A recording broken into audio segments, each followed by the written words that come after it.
South African Parliament in Cape Town entirely destroyed by fire. Here's a summary of the article. A fire has broken out at the South African Parliament in Cape Town, with media coverage showing flames coming from the roof of the building and a plume of smoke that could be seen from some miles away. The fire was on the third story of the building, and initial reports indicated that it started in the office space and spread towards a gym, said Jean-Pierre Smith, a Cape Town mayoral committee member responsible for safety and security. The roof area had caught alight and the National Assembly building was on fire too, Mr. Smith said. Mr. Smith said that included 6 firefighting appliances and about 36 firefighters. The Houses of Parliament in Cape Town consist of 3 sections, including the original and oldest building that was completed in 1884.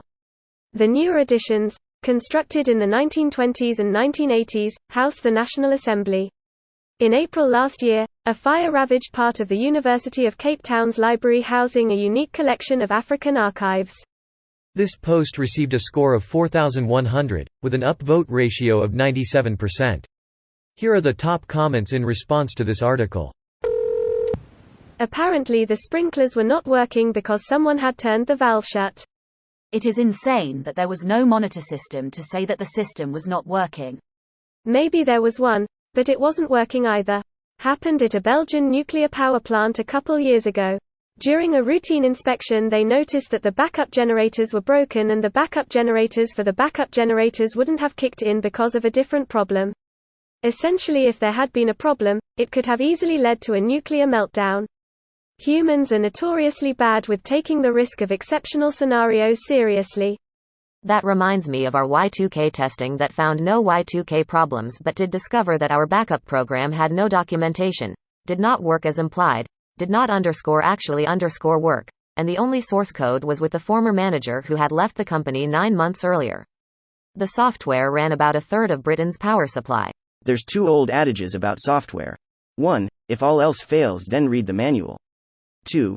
9 times out of 10 the problem is somewhere between the keyboard and the chair. Classic PEBCAK issue. Right up there with the old ID10T errors.